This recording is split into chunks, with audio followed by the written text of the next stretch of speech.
Saya mohon maklumkan kepada Dewan bahawa Kementerian Dalam Negeri memandang berat isu yang membabitkan insiden ataupun kegiatan counter setting ini. Ini perkara yang melibatkan pelanggaran integriti.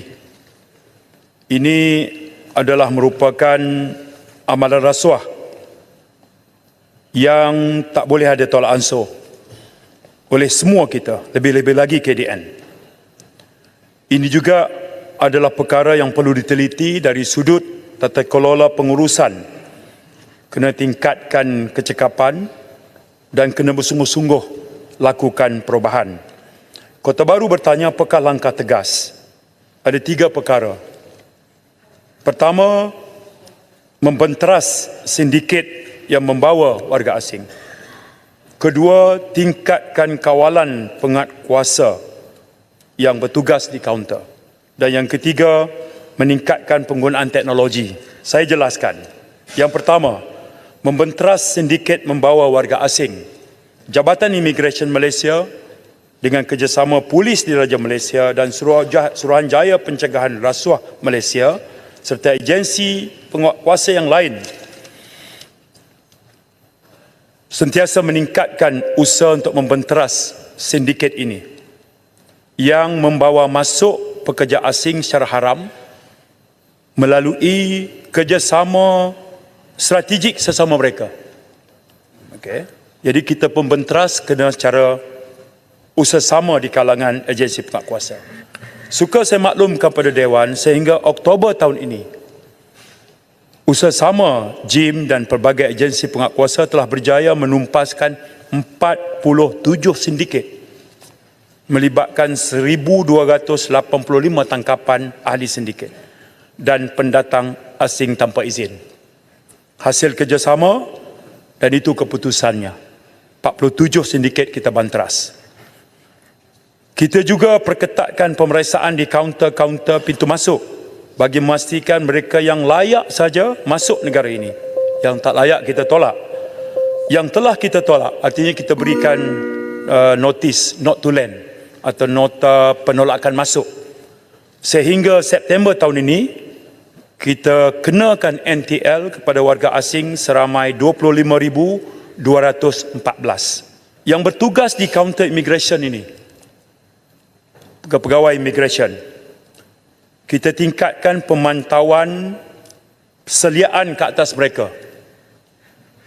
Kita pertingkatkan rondaan. Kita pantau melalui CCTV di bilik kawalan.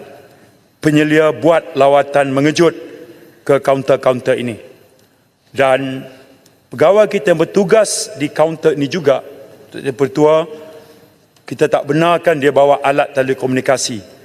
Sebelum dia bertugas dan selepas dia keluar, kita lakukan body search ke atas mereka. Bukan sekadar mereka dikenakan NTL di pintu masuk. Bahkan Immigration juga sudah pun mewujudkan pasukan khas yang membuat rondaan sebelum daripada pengembara ini pergi ke kaunter immigration. Jika pasukan ini mengesan mereka ini berlama-lama, 5 jam, 6 jam, 7 jam, 8 jam, masih tak pergi ke kaunter, bermaksud sedang tunggu isyarat daripada sindiket. Nak maklum mereka kaunter mana mereka patut pergi.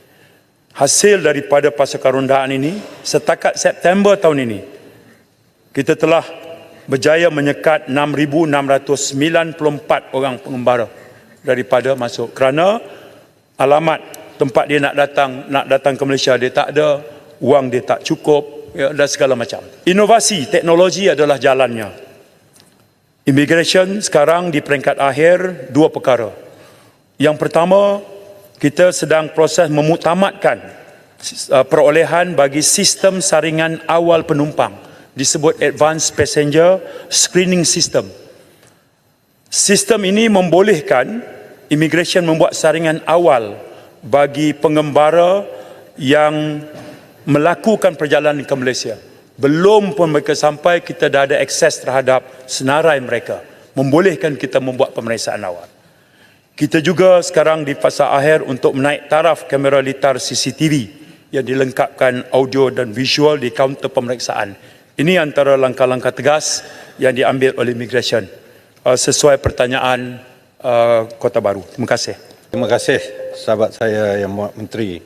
Berapakah jumlah, soalannya, berapakah jumlah warga asing yang telah masuk ke Malaysia secara sah mulai Januari 2023 sehingga September 2024, dan saya ingin tahu berapa orangkah yang dikesan tinggal melebihi tempoh atau overstay yang melibatkan warga-warga negara besar seperti China, India dan juga Arab. Terima kasih. Terima kasih. Kota Baru, untuk makluman, saya sebut tadi dengan kerjasama polis dan SPRM. Kalau di sana berlaku pelanggaran di bawah akta SPRM, KDN bagi kerjasama untuk SPRM kuat kuasakan undang-undang. Jumlah tangkapan yang dibuat di bawah seksyen apa, kesemuanya itu dilakukan dengan bebas oleh SPRM. Di peringkat Jabatan Immigration, kesalahan yang jelas ikut merupakan isu tata tertib ini, kita telah mengambil tindakan terhadap hampir 300 pegawai kita, anggota kita. Ya. Itu menunjukkan seriusnya kita dalam menangani isu integriti ini. Baik. Ada dua soalan spesifik oleh Yang Berhormat. Bertanyakan tentang jumlah mereka yang masuk, yang saya berikan tadi yang dikenakan NTL, dan ada apakah melalui sindiket ini kita dapat mengesan bilangannya. Saya perlu tempoh notis untuk memberi jawapan. Yang kedua, soalan Yang Berhormat tadi ialah kemasukan pelancong dari Januari tahun lepas sehingga sekarang, juga saya perlukan notis. Di kalangan mereka ini daripada 3 negara kategori China, India dan juga Arab yang masuk kemudian tinggal lebih masa.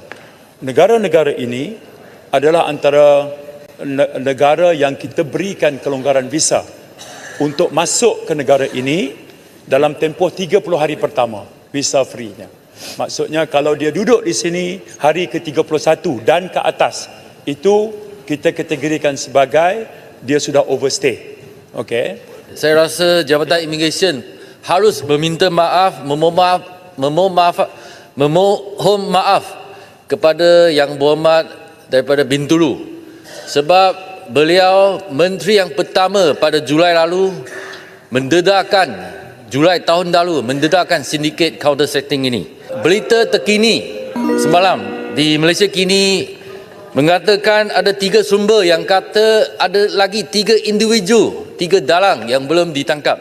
Nama gelaran mereka Tok Yat, DK dan seorang lagi Adik. Jadi soalan saya, adakah kerajaan tahu identiti 3 individu ini dan mengapa mereka masih belum ditangkap? Saya minta Kepung bagi tahu Malaysia Kini, bagi nama tu kepada kita serahkan pada SPRM untuk tangkap. Ya, itu lebih mudah. Dapatkan nama penuh dia, okey, sebutkan bukti kegiatan dia, saya serah. Saya bagi jaminan saya akan serah sendiri kepada SPRM. Okey, jadi dalam parlimen kita tak boleh buat sweeping statement lah. Ya, dia mesti ada, kita ada tanggungjawab, kita juga ada pertanggungjawaban. Okey. Yang kedua, elak untuk melaga-lagakan saya dengan sahabat saya Bintulu lah. Okey. Kami kerja sebagai satu pasukan cukup harmoni. Ya, dia tegur saya tegur dia, dia kritik saya kritik dia. Itu lumrah perbezaan. Okey. Soal counter setting ni Kepung bukan berlaku ketika Bintulu tegur je. Ini penyakit lama sebenarnya. Jadi yang paling penting bukan kita cakap tentang penyakit dan masalah. Ya. Bagaimana kita cari solution terhadap masalah itu. Itu paling penting. Semangat kami sekarang di KDN ke arah itu. Terima kasih.